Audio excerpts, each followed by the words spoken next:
Hello friends, welcome to ED action. இன்றைக்கி வந்து ஒரு சூப்பரான முட்டை கிரேவி தாங்க செய்ய போகிறோம். இது குடமிளகா சேர்த்து செய்ய போகிறோம். ரொம்பவே நல்லா டேஸ்ட்டாக இருக்கும். இந்த வீடியோ பார்க்குறவங்க லைக் பண்ணுங்கள், ஷேர் பண்ணுங்கள், சப்ஸ்கிரைப் பண்ணுங்கள். இப்போ வாங்க நம்ம வீடியோக்குள்ளே போகலாம்.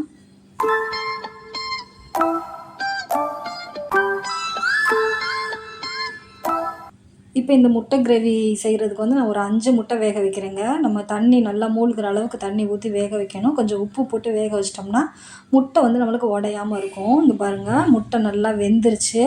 இப்போ உரிச்சிட்டு இந்த மாதிரி 2ஆக கட் பண்ணியிருக்கேன் பாருங்கள். இங்கே பாருங்கள், எல்லாமே சரிசமமாக கட் பண்ணி வச்சுருக்கேன். இப்போ நம்ம செய்ய ஆரம்பிச்சிடலாம். இப்போ அடுப்பு ஆன் பண்ணி ஒரு பாத்திரம் வச்சுருக்கேங்க. இப்போ வந்து இது கூடவே எண்ணெய் வந்து ஒரு டீஸ்பூன் அளவுக்கு ஊற்றிக்கிடலாங்க. ஊற்றிட்டு இப்போ ஃபஸ்ட்டு வந்து நம்ம முட்டையை வந்து லைட்டாக வறுத்து எடுக்க போகிறோம். இப்போ இந்த எண்ணெய் வந்து சுற்றி படுற மாதிரி வச்சுக்குவோம். இப்போ இதில் வந்து ஒரு 1/4 டீஸ்பூனுக்கும் கொஞ்சம் கம்மியாகவே தான் மஞ்சத்தூள் சேர்க்குறேன். உப்பு வந்து கொஞ்சமாக சேர்த்துக்கிடலாங்க. நம்ம அப்புறமா கிரேவி செய்யல சேர்த்துக்கலாம். இப்போ முட்டை லைட்டாக பிரட்டி எடுக்க போகிறோம். அதுக்காக தான் இப்போ உப்பு மஞ்சத்தூளும் போட்டு லைட்டாக இந்த எண்ணெயில் வந்து நல்லா பெசறிடலாம். பெசறிட்டு இப்போ வந்து நம்ம முட்டை கட் பண்ணி வச்சுருக்க முட்டையுமே அதில் சேர்த்துக்கிறலாம். பாருங்கள், இந்த மாதிரி நல்லா இதை ஃபஸ்ட்டு நம்ம வறுத்துட்டு நம்ம கிரேவி வைக்கையில் வந்து ரொம்பவே நல்லா டேஸ்ட்டாக இருக்குங்க. நல்லா வாசமாகவும் இருக்கும். முட்டை வந்து சீக்கிரத்தில் உடையாது, நல்லா அப்படியே இருக்கும். இங்கே பாருங்கள், இது வந்து ஒரு 2 நிமிஷத்துக்கு நல்லா பிரட்டி எடுத்துட்டேங்க. இப்போ வந்து இதை வந்து ஒரு தட்டில் மாற்றி எடுத்துகிட்டு இப்போ அதே பாத்திரத்துலேயே நம்ம கிரேவி தாளித்து விட்டுறலாம். இப்போ இது கிரேவிக்கு தேவையான அளவுக்கு எண்ணெய் சேர்த்துக்கரலாங்க. இப்போ ஒரு 1/2 டேபிள் ஸ்பூன் அளவுக்கு எண்ணெய் சேர்த்துருக்கேன்.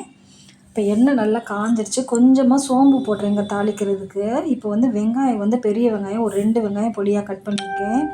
தக்காளி பழம் வந்து ஒரு 2 தக்காளி கட் பண்ணியிருக்கேன். சின்ன தக்காளியாக தான் எடுத்து கட் பண்ணியிருக்கேன். இப்போ வந்து குடமிளகா வந்து ஒரு 1/2 குடமிளகா எடுத்து நல்லா பொடிசாக கட் பண்ணி வச்சுருக்கேன் பாருங்கள். சின்னதாக இருந்தால் 1 சேர்க்கலாம், பெருசாக இருந்தால் பாதி சேர்க்கலாம். நான் பெருசு தான் இருந்துச்சுங்க, பாதி அளவு கட் பண்ணியிருக்கேன் பொடிசாக. இப்போ வந்து சோம்பு நல்லா பொரிஞ்சிருச்சு. இப்போ வெங்காயத்தை போட்டு நல்லா வதக்கிடலாங்க. இப்போ வெங்காயம் கொஞ்சம் வதங்கிக்கிட்டு இருக்கையில் இப்போ கிரேவிக்கு தேவையான அளவு உப்பு போட்டுக்கிறேன். ஒரு 1/2 ஸ்பூன் அளவுக்கு உப்பு சேர்த்துக்கிறேங்க. உப்பு சேர்த்து இது நல்லா வதங்கணும் வெங்காயம். பாருங்கள், இப்போ வதங்கியிருக்கு. இப்போ இது கூடவே வந்து ஒரு ஸ்பூன் அளவுக்கு இஞ்சி பூண்டு பேஸ்ட்டு சேர்த்துக்கரலாம்.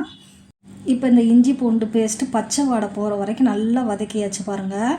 இப்போ வந்து நம்ம கட் பண்ணி வச்சுக்க தக்காளி சேர்த்துக்கரலாங்க. தக்காளி நம்ம பொடிசாக கட் பண்ணி சேர்க்கல வந்து சீக்கிரமாக வதங்கிடும். தக்காளியும் சேர்த்து நல்லா வதக்கிடலாம். இந்த கிரேவி வந்து ரொம்பவே நல்லாயிருக்குங்க. சப்பாத்திக்கு தொட்டு சாப்பிட ரொம்ப நல்லா டேஸ்ட்டாக இருக்கும். இப்போ பாருங்கள், 1 ஸ்பூன் அளவுக்கு மிளகாத்தூள் சேர்த்துக்கரலாம். அதில் காரத்துக்கு இது கரெக்டாக இருக்குங்க. இப்போ வந்து 1/4 ஸ்பூன் அளவுக்கு வந்து சிக்கன் 65 மசாலா சேர்க்குறேங்க.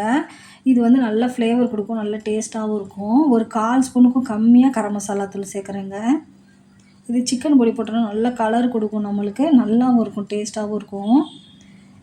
இப்போ இந்த மிளகாத்தூள் சேர்த்து லைட்டாக கொஞ்சம் தண்ணி ஊற்றுறீங்க. தண்ணி ஊற்றி இதை நல்லா வதக்கையில் வந்து நம்மளுக்கு தக்காளி வெங்காயம் எல்லாமே நல்லா வதங்கிருச்சு பாருங்கள். இந்த மாதிரி வதங்கிரும்.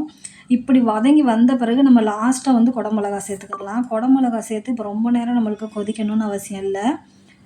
கொஞ்சம் நேரம் பிரட்டி விட்டுட்டு நம்ம தண்ணி ஊற்றி கிரேவி வச்சிடலாங்க. இங்கே பாருங்கள், லைட்டாக ஒரு நிமிஷம் பிரட்டி எடுத்திருக்கேன். இப்போ வந்து கிரேவிக்கு ஏற்ற மாதிரி நம்ம தண்ணி சேர்த்துக்கிறலாம். இது இந்த மாதிரி குடமிளகா சேர்த்து செஞ்சு பாருங்கள், ரொம்பவே நல்லா டேஸ்ட்டாக இருக்கும். சப்பாத்திக்கு சூப்பராக இருக்குங்க தொட்டு சாப்பிட. இது சாதத்துக்குமே தொட்டு சாப்பிட்லாங்க. சாம்பார் சாதம், தயிர் சாதத்துக்குலாம் ரொம்பவே நல்லா டேஸ்ட்டாக இருக்கும். இப்போ பாருங்கள், நம்ம குடமிளகா வதங்கினதும் கொஞ்சமாக தான் தண்ணி ஊற்றினேன். தண்ணி ஊற்றி ஒரு கொதி வரையிலே இப்போ முட்டையை சேர்த்துக்கிறலாம். நம்ம பாருங்கள், முட்டையை ஃபஸ்ட்டு இந்த பக்கமாக திருப்பி வச்சுட்டு கொஞ்சம் நேரம் வேக விட்டுக்கிறலாம்.